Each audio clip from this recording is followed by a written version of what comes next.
Wszedł kredyt 2%, pierwsze koty za płoty i z Marcinem porozmawiamy, co można kupić w różnych miastach właśnie za ten kredyt.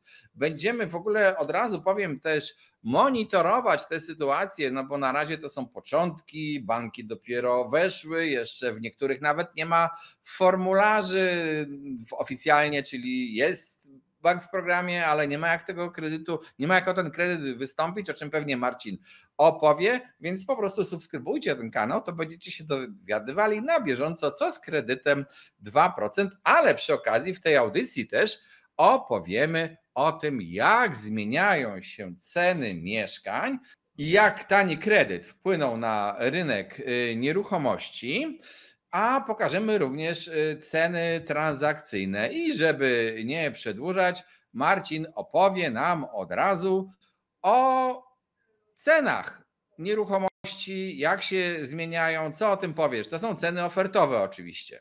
Dzień dobry Państwu, dzień dobry Tomku. Tak, mamy przed sobą najświeższy wykres indeksu cen mieszkań, czyli wskaźnika trendu cenowego na polskim rynku mieszkaniowym.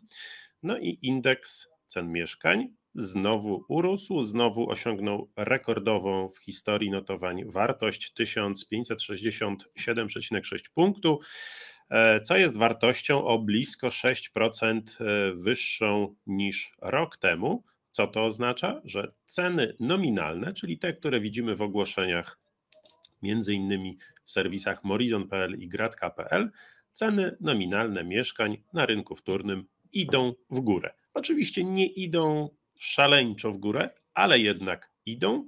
Niemniej jednak te wzrosty są mniejsze od wskaźnika inflacji, który, przypomnę, za czerwiec wynosi bodajże 11,5% rok do roku. Drugi wykres przedstawia jak gdyby realne ceny mieszkań, realne, czyli uwzględniające inflację. No i tu jak widzimy, z uwagi na to, że inflacja w ostatnich 2 miesiącach się zatrzymała, a ceny ofertowe rosną, no to można wysnuć z tego wniosek, że no już w tej chwili tak bardzo mieszkania na wartości nie tracą, ale jednak wciąż, jeżeli spojrzymy na porównanie rok do roku, te mieszkania, które widzimy w tej chwili na rynku, z obecnymi cenami są realnie o ponad 5% tańsze niż rok temu. No tak, ale od razu skomentuję to, że się tak bardzo cieszyć nie można i tu pokażemy od razu dwie dane. Pierwsze to jest taka przygotowana przez Ciebie tabela i tak przypominam, jeżeli ktoś uważnie obserwował naszą audycję, to tam na tym pierwszym wykresie narysowałem taką zieloną kreskę i to wybicie w górę tych cen ofertowych nastąpiło już w pierwszym kwartale 2023. Już wtedy były też mocne zapowiedzi właśnie tego bezpiecznego kredytu 2%. Ale co się stało tymczasem? Jaka jest różnica między sprzedażą, między cenami ofertowymi a cenami transakcyjnymi? Opowiadaj. No tak, to właśnie są, można powiedzieć, dwa światy. Wszyscy poszukujący żyją cenami, które widzą w ogłoszeniach, czyli tymi oczekiwaniami sprzedających. Natomiast NBP i GUS publikują informacje o tym, za ile mieszkania realnie się sprzedają. Te dane oczywiście są publikowane z dużym opóźnieniem, niemniej jednak mamy dane za pierwszy kwartał tego roku. No i jeżeli porównamy średnie ceny transakcyjne z pierwszego kwartału z średnimi cenami ofertowymi, to widzimy, że postępuje rozdźwięk między nimi. To na tej wcześniejszej tabelce, którą Tomku pokazywałeś, widać na przestrzeni ostatnich kilku kwartałów, no ten rozjazd się powiększał i w pierwszym kwartale bieżącego roku sięgał 14%, czyli ceny, które widzimy, tak jak wspomniałem, w ogłoszeniach są wysokie, a kupujemy te mieszkania tańsze. Tak naprawdę sprzedają się mieszkania, w których cena za metr kwadratowy jest niższa wyraźnie od średniej ofertowej. No i zobaczymy, jak będzie w kolejnych kwartałach, w kolejnych miesiącach, czy bezpieczny kredyt coś zmieni w tym względzie, czy rzeczywiście klienci będą kupować pozornie tańsze mieszkania, ale realnie za metr kwadratowy one będą droższe, no bo tak jest w przypadku małych mieszkań, kawalerek, czy dwupokojowych, czy tych tak zwanych kompaktowych trzypokojowych, które mają 45-50 metrów kwadratowych, bo one, o ile ich cena całkowita nie jest wysoka, to realnie, jeżeli ją podzielimy na powierzchnię, no wychodzi cena metra kwadratowego znaczna. No i zobaczymy, czy to w kolejnych miesiącach wpłynie na zmniejszenie tego rozdźwięku między średnimi cenami ofertowymi a transakcyjnymi. I jeszcze raz zwróćcie uwagę na tę paszczę tutaj krokodyla, jak to Marcin często mówi, ale też na ten punkt w tym miejscu, czyli wybicie cen ofertowych na początku tego roku, w pierwszym kwartale, przy jednoczesnym spadku cen transakcyjnych. Czym to można wytłumaczyć? No przede wszystkim tym, że ludzie zaczęli dyskontować przyszłość i pomyśleli sobie, aha, wejdzie kredyt 2%, to musimy ceny nieruchomości naszych podnieść, bo będzie więcej osób chcących kupić. A ci kupujący zareagowali. Owszem, to jest fakt, że zareagowali trochę wolniej na ten kredyt, ale również przecież pobiegli rezerwować, bo znamy przykłady, ja i Marcin i wiele osób zna przykłady osób, które pobiegły właśnie i rezerwować mieszkanie u dewelopera lub na rynku wtórnym, bo albo liczą, że dostaną ten kredyt, albo chcą uniknąć kłopotów. Przy okazji też trzeba pamiętać, że tak, banków przystąpiło kilka. Faktycznie chyba dopiero, to ty mi opowiadałeś, zresztą opowiedz, to chyba dopiero jeden w ogóle cokolwiek pokazuje, ale też pytanie, jakie mieszkanie my możemy kupić. I tutaj pokażemy wam w różnych miastach, jak to wygląda. No i pamiętajcie też, że ci, którzy chcecie wziąć ten kredyt 2%, że wcale nie jest pewne, że wypłatę tego kredytu i umowę podpiszecie bardzo szybko. Ja bym zalecał raczej ostrożność i jeżeli rezerwujecie sobie umowy przedwstępne, to nie zakładajcie, że od 1 września będą wypłaty z tego kredytu. Może tak się zdarzyć, ale nie musi. Tak, część osób, które spodziewając się wejścia w życie, licząc na wejście w życie tego programu z bezpiecznym kredytem 2%, no już od dawna szukało ofert, które by się do niego kwalifikowały, które mogłyby zakupić.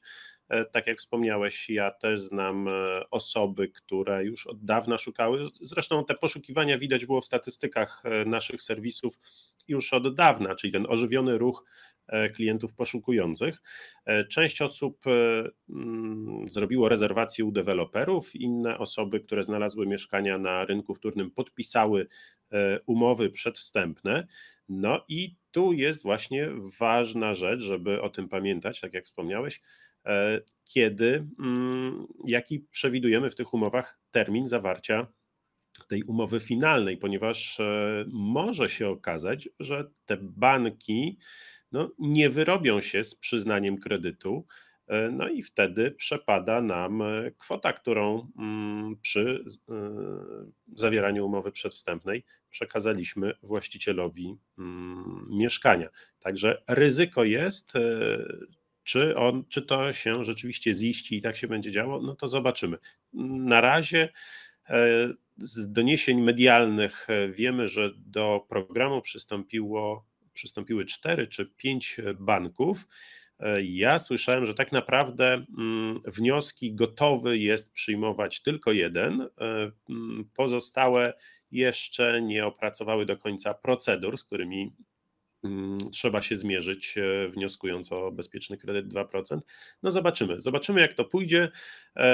Na pewno oczekiwania były wielkie i wszyscy się spodziewali, że to z początkiem lipca będzie szturm, boom, no ale to chyba jednak życie pokazuje, że nie jesteśmy my, albo może bardziej banki, program, nie jesteśmy do końca przygotowani. Znaczy zobaczymy, my na naszym kanale będziemy na pewno monitorowali tę sytuację z tym kredytem 2% i zachęcam Was do subskrybowania tego kanału, bo wtedy będziecie mieli wiadomości takie na bieżąco. Będziemy też prowadzili audycje z osobami, które w ogóle pracują w kredytach i są powiedzmy na pierwszej linii frontu. Na razie tak naprawdę to w tym tygodniu musimy sobie spokojnie poczekać. To był pierwszy tydzień obowiązywania tego kredytu, jeszcze w dodatku wakacyjny, to się wszystko musi powoli uklepać. Pamiętajcie jednak też, że banki pieniądze te od powiedzmy Skarbu Państwa umownie będą otrzymywały, refundacje tych brakujących odsetek będą otrzymywały dopiero w 2024 roku, więc mogą niekoniecznie się śpieszyć z tym, żeby kredyt udzielić już teraz. No i poza tym to też jest tak naprawdę z tym kredytem normalna procedura kredytowa, czyli rzeczoznawca i tak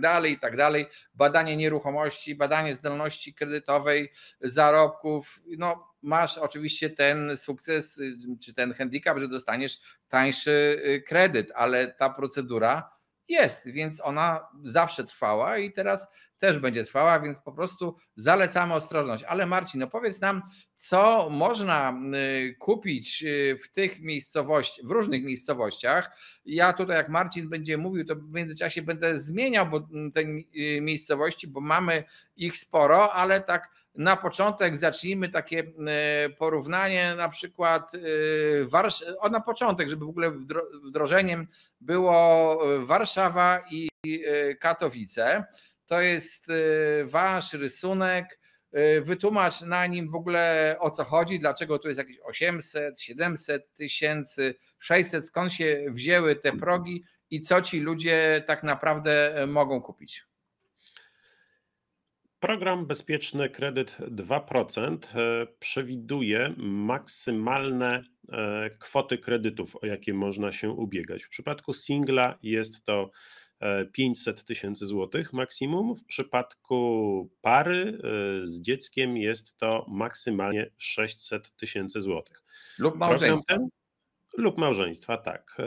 Program ten przewiduje również, że maksymalna kwota wkładu własnego do zakupu tej kredytowanej nieruchomości to 200 tysięcy złotych. Można więc przyjąć, że maksymalna kwota, za jaką z wykorzystaniem kredytu BK 2% możemy kupić nieruchomość, mieszkanie, to 800 tysięcy złotych. No i jak ta kwota wygląda w zderzeniu z sytuacją na rynku ofert sprzedaży mieszkań w Warszawie? W cenie do 800 tysięcy złotych w tej chwili mamy nieco ponad połowę ofert sprzedaży mieszkań, dokładnie 53,3%.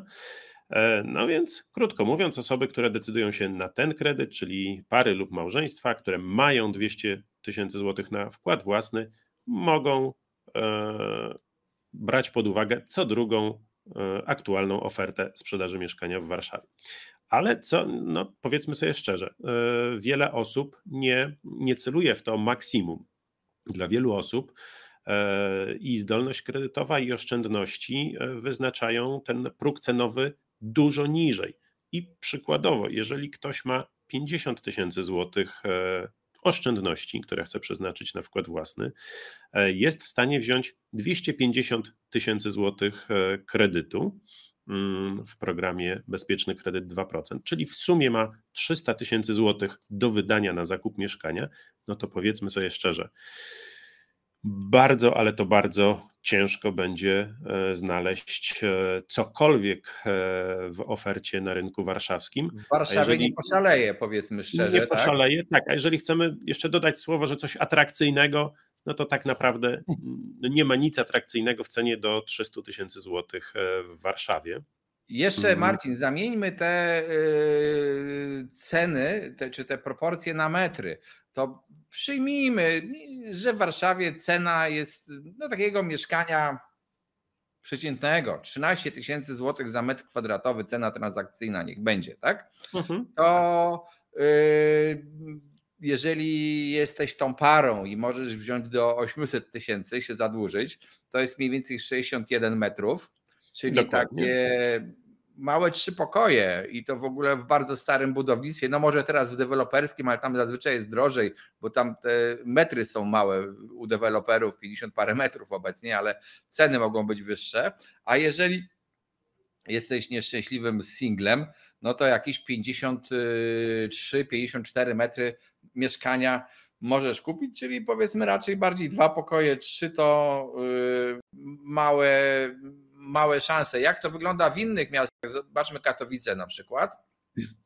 Tak, w Katowicach, jak widać, już ta dostępność ofert dla ubiegających się o ten kredyt jest zdecydowanie większa. Blisko 90% ofert sprzedaży mieszkań, zarówno na rynku pierwotnym, jak i wtórnym, mieści się w tym progu 800 000 złotych, w tej granicy. No ale to chyba trzeba podkreślić, no, na łączny wydatek rzędu 800 000 złotych, no chyba jednak niewielki odsetek beneficjentów programu się skusi. No nie wiadomo, może być więcej też, prawda? No, może być więcej, Zobaczymy. może być mniej. Ja myślę, że tak naprawdę to ten próg 500 000 złotych w skali kraju to będzie tej łącznej kwoty zakupu mieszkania. To będzie taki dominujący. Będzie wiele osób, które będą szukały tych mieszkań tańszych jako alternatywy dla wynajmu. Zamiast płacić co miesiąc czynsz właścicielowi, wiele osób będzie wolało wziąć ów kredyt i spłacać po prostu ratę kredytu, no i budować swój kapitał w ten sposób, mieszkając no właśnie w swoim mieszkaniu. Małym, ciasnym, ale własnym. No, Gdańsk widzę, 71% mieszkań tutaj można kupić. Zobaczmy inne miasta jeszcze, jak one wyglądają. Kraków to akurat takie z droższych miast. Tutaj lepiej nawet niż, znaczy, czy ja wiem, czy lepiej. No tak, tylko tutaj widzę, tam skupiasz się na tej górnej granicy. Ja jednak bym koncentrował uwagę mniej więcej na 500 000, a dla wielu osób, tak jak mówię, ten próg 300-400 tysięcy jest już wyzwaniem. No i widzimy, tych ofert tanich naprawdę jest relatywnie mało. I pamiętajmy, że tak jak już wcześniej wspominałem, te małe mieszkania, no właśnie 20-metrowe, 25-30-metrowe, one wciąż cieszą się dużym zainteresowaniem klientów, nie tylko tych kredytowych. One wciąż są kupowane w celach inwestycyjnych przez osoby, które mają tą klasyczną, bym powiedział, zdolność kredytową oraz osoby, które mają gotówkę, które chcą po prostu kupić mieszkanie pod inwestycje, pod wynajem, czy to długoterminowy, czy krótkoterminowy, więc beneficjenci programu Bezpieczny Kredyt 2% tak naprawdę rywalizują o te oferty z klientami, którzy z tego kredytu wcale nie muszą albo nie chcą korzystać. I to powoduje, że tych ofert jest relatywnie mało, że one szybko znikają, no i niestety są relatywnie drogie w przeliczeniu na metr kwadratowy. Tymczasem pokazujemy Łódź, która tu jest takie klondajk dla kupujących na tani kredyt i może kiedyś to miasto znowu odzyska swoją popularność, ale chciałem powiedzieć jeszcze, odnieść się do tego, co ty mówiłeś, bo nie tylko rywalizują z tymi, którzy kupują mieszkania w celach inwestycyjnych, ale jest też potężna rzesza ludzi, którzy po prostu nie zasługują na ten kredyt, bezpieczny 2%, bo przypomnijmy, że tam jest grupa ludzi do 45 lat i wielu z nich mogło kiedyś coś odziedziczyć, mogło kiedyś mieć jakieś mieszkanie, różne rzeczy i są to ludzie po prostu wykluczeni z tego kredytu i tutaj ta rywalizacja będzie też między nimi, nie tylko między tymi, którzy chcą rywalizować i których chcą inwestować i których tam ministerstwo chce troszeczkę ograniczyć, na przykład poprzez wprowadzenie za jakiś czas tej dodatkowej opłaty PCC 6%, jeżeli ktoś kupuje u deweloperów, ale przecież ci ludzie też niekoniecznie inwestują u deweloperów, inwestują również na rynku wtórnym, więc to takie trochę iluzoryczne ograniczenie. Zobaczymy, jak będzie. Zobaczmy tymczasem Lublin. Lublin trochę podobnie jak Łódź wygląda. Też tutaj można sporo rzeczy kupić. Tak, no są mniejsze miasta, w których ze wsparciem kredytu w cudzysłowie można zaszaleć. No i to pokazuje właśnie, że to jest program skierowany przede wszystkim do osób, no właśnie, spoza aglomeracji tych największych polskich, bo tak jak na tych wykresach widać w Lublinie, w Łodzi, także w Olsztynie, Opolu, krótko mówiąc, w mniejszych miastach ten kredyt pozwala na zakup całkiem przyzwoitego mieszkania, nawet 3-4 pokojowego. Kwestia, czy w tych mniejszych miastach zarabiamy wystarczająco dużo, żeby ten kredyt uzyskać. No, znaczy też, wiesz, mówisz o wkładzie własnym, jakimś tam dodatku do tego kredytu. Czasami można powiedzieć, że rodzice pomogą, chcąc pozbyć się z mieszkania swoich miłych dorosłych gniazdowników, czyli osób, które zarabiają, chodzą do pracy, a uparcie wolą mieszkać u mamusi i tatusia z różnych powodów, chcą lub muszą. Czasami jest to, powiedzmy, wybór taki, że wolę jednak mieszkać i oszczędzać pieniądze mimo dobrych zarobków, więc to różnie wygląda z tymi decyzjami. Ja myślę, że wiesz, nie podchodziłbym bardzo źle do programu kredytu 2%. Dla wielu osób on może być pomocą w ogóle w uzyskaniu faktycznie pierwszego mieszkania. Gniazdownikom się on nie spodoba, bo teraz rodzice powiedzą, no słuchaj, możesz wziąć bezpieczny kredyt, więc się wyprowadź od nas. To może się im nie podobać. Niestety też powiem szczerze, że widać, że ten bezpieczny kredyt to nawet swoich wykresów, że troszeczkę ożywił rynek, czy też przynajmniej ożywił nadzieję na rynku, podniósł ceny ofertowe, może na jakiś czas też wpłynie na ceny transakcyjne i chyba też, no wiesz, nie wiemy ani ty, ani ja, ale ty powiedziałeś, że widziałeś u siebie w statystykach duże ożywienie, widzicie ludzi szukających tych mieszkań, w tej chwili właśnie szukających, wyprzedzających ten kredyt. No bo oni też postępują słusznie, bo wiesz, inflacja wszystko może powodować, że te pieniądze, które możesz uzyskać z tego kredytu za rok czy za 2 pozwolą już w ogóle na małe bardzo mieszkanie. To chociażby ten efekt działać. A druga sprawa, no poszli na wyścigi, rzucili się piersi, tak jak w Czarny Piątek, szturmują supermarket. A jaka będzie ilość tych szukających za pół roku? Zobaczymy. Tak, ja tu jeszcze dodałbym, bo mówimy o popycie, a pamiętajmy, że podaż maleje zarówno na rynku pierwotnym. Deweloperzy nie śpieszą się z wzbogacaniem swojej oferty, sprzedają przede wszystkim to, co mają, to, co im zostało. Z kolei na rynku wtórnym też napływ nowych ofert na rynek jest bardzo ograniczony, także przy tym wzmożonym popycie, między innymi właśnie dzięki programowi Bezpieczny Kredyt 2%, podaż jest relatywnie mała, no i to właśnie to wzmaga tę konkurencję wśród poszukujących. No i w przypadku, myślę, tych najatrakcyjniejszych mieszkań, które kwalifikują się do kredytu, a zarazem mogą być obiektem zainteresowania czy to inwestorów właśnie, czy osób, które na kredyt się nie kwalifikują, ale właśnie takie mieszkanie chcą kupić, no może się zdarzyć, że znowu będziemy mieli takie przypadki, że właściciel będzie licytował cenę mieszkania.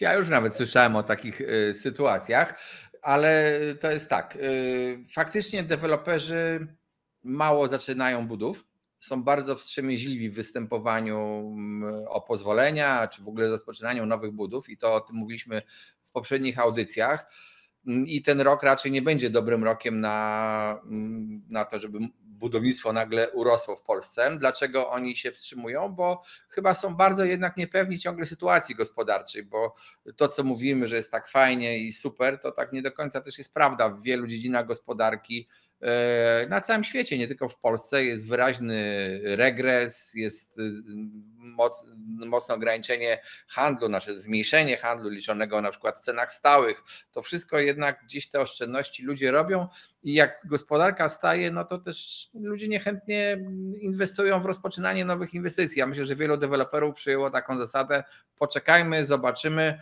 możemy ruszyć z budową na przykład za pół roku albo za rok, to też będzie dobrze, a na razie wyprzedajmy ten zapas, który mamy, bo niektórzy faktycznie mają zapas jeszcze niesprzedanych mieszkań.